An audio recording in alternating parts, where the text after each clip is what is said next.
اس کے بعد اللہ تعالیٰ کیا کہتا ہے؟ ایک کا جرم دوسروں پر نہیں ڈالا جائے گا۔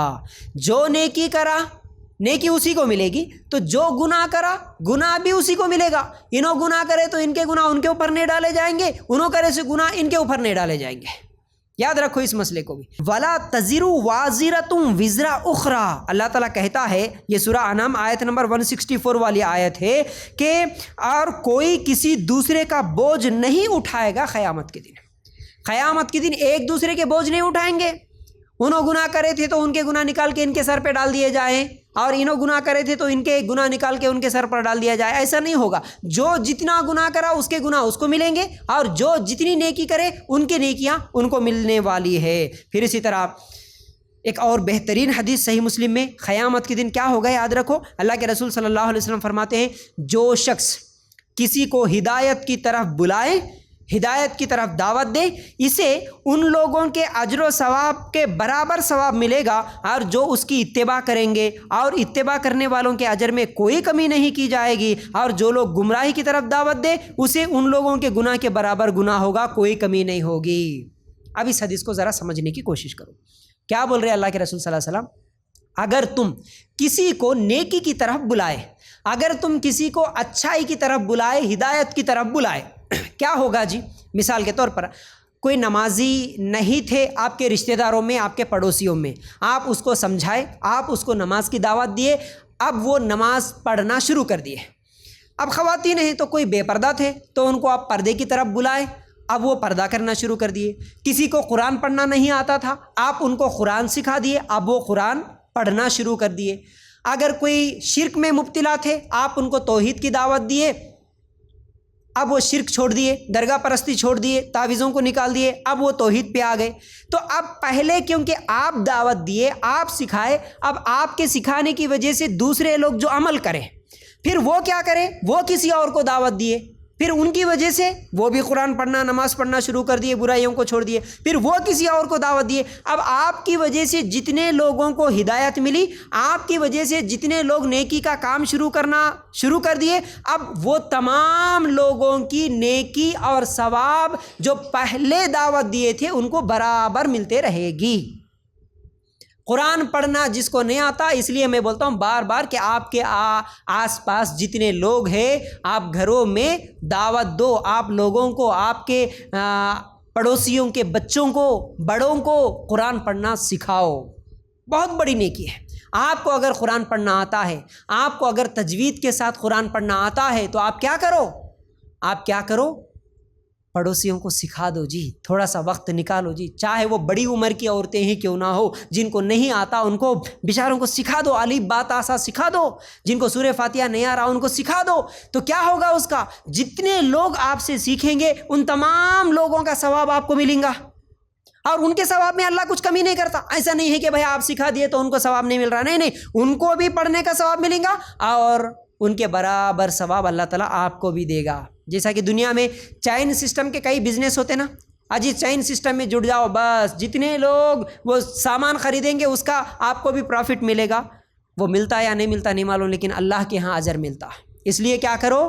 نیکی کا کام کرو، اچھا کام کرو، لوگوں کو برائی سے روکو، لوگوں کو نیکی کی طرف بلاؤ۔ آپ کی وجہ سے ایک آدمی سدھر گیا، ایک عورت سدھر گئی، تو اس کے تمام نیکیاں آپ کو ملیں گی۔ اور اسی حدیث میں دوسری بات کیا بیان کی گئی؟ اگر کسی ایک آدمی کے برائی کی وجہ سے لوگ برائی سیکھ لیے، کیا ہوگا؟ ان کے برائیوں کا گناہ ان کو بھی ہوگا، اور ان کے برائیوں کے گناہ کیونکہ آپ سے سیکھے اس لیے آپ کو بھی ہوگا۔ اس پر آپ کو کوئی دلیل یاد ہو؟ دنیا میں سب سے پہلے قتل کس نے کیا تھا جی؟ بولیے، قتل کس نے کیا تھا؟ آدم علیہ السلام کا بیٹا، نام کیا ہے اس کا؟ قابیل۔ کیا گناہ کیا تھا؟ قتل کیا تھا، ہے نا؟ آپ کو یاد ہونا چاہیے۔ سب سے پہلے دنیا کا قتل کس نے کیا؟ قاتل، قابیل جس کا نام، وہ قاتل ہے کس کا؟ اپنے بھائی کا، اپنے بھائی حابیل کو سب سے پہلے قتل کرنے والا قابیل۔ اب دنیا میں جتنے بھی قتل ہوں گے قیامت تک، ان تمام لوگوں کا گناہ بھی کس کو ملے گا؟ قابیل کو ملے گا۔ تو یہ قتل کرنے والے کیا چھوٹ جائیں گے؟ نہیں، ان کو بھی گناہ ہوگا اور ان تمام لوگوں کا بوجھ اس کو بھی ہوگا۔ اسی طرح میں بار بار کہتا ہوں، کوئی برائی کی شروعات آپ نہ کریں۔ آپ کے اپنے خاندان، آپ کے اپنے رشتہ داروں میں اگر کوئی آپ کو دیکھ کے برائی شروع کر لیا، گناہ شروع کر لیا، آپ کو ان تمام لوگوں کا گناہ ہوگا۔ آپ کے خاندان میں دیکھو، میں مثالیں دے کے سمجھاتا ہوں اس لیے بار بار، آپ کے خاندان میں آج تک کوئی برتھ ڈے کرنے والا نہیں تھا، لیکن آپ ٹی ویوں میں دیکھ کے آپ کے اپنے سہیلیوں، آپ کے اپنے رشتہ داروں میں کہیں تو بھی بہرحال دور سے دیکھے، آپ سیکھے، آپ ایک پارٹی، آپ ایک نیا رسم، آپ کوئی نیا رواج شروع کرے، آپ کو دیکھ کے جتنے آپ کے خاندان میں اگر وہ گناہ کریں گے، ان سب کا گناہ بھی آپ پر ہوگا۔ آپ کے اپنے رشتہ داروں میں شادیوں میں کوئی ایسا نیا رسم، ایسا کوئی نیا رواج جو کہ آج دیکھتے ہوئے نئے نئے شروع کر رہے ہیں نا جی، جو پچھلے 10 سال پہلے نہیں تھے وہ رسم و رواج آج دیکھ رہے ہیں ہم لوگ۔ مہندی کی رسم ہے تو مہندی کلر کے کپڑے پہن لیے، ہلدی کی رسم ہے تو ہلدی کلر کے کپڑے پہن لیے، اور کون سی رسم رہے تو وہ رسم کے پہن لیے، اور وہ ویڈیوگرافی کرتے ہوئے چلے گئے، وہ بے پردگی کرتے ہوئے چلے گئے۔ دیکھو، اس لیے میں بتا رہا ہوں، ماشاءاللہ بات یاد آئی تو آپ لوگوں کے سامنے دیکھو، میری باتوں کا برا نہیں ماننا، کیونکہ میں حدیث آئی تو حدیث کی روشنی میں آپ کو مثال دے رہا ہوں، تاکہ قیامت کے دن کے اس عذاب سے آپ بچ سکو۔ قیامت کے دن اب آپ کے ہاتھ میں ہے، عمل ایک ہی ہے، اس عمل سے آپ نیکی کمانا چاہ رہے، پھر اسی عمل سے آپ گناہ کمانا چاہ رہے، آپ کے ہاتھوں میں ہے۔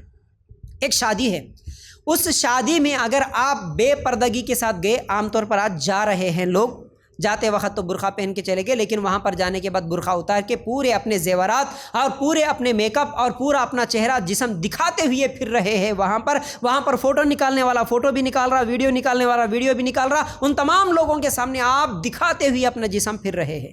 اگر آپ کے خاندان میں پہلے کوئی ایسا سسٹم نہیں تھا آپ کے رشتہ داروں میں، لیکن آپ کو دیکھنے کی وجہ سے وہ بھی سیکھ کر وہی رسم، وہی رواج، وہی ویڈیو، وہی میک اپ، وہی بے پردگی اگر آپ کو دیکھ کے شروع کر لیے، تو پھر ان تمام لوگوں کے گناہ کا بوجھ آپ پر بھی ہوگا۔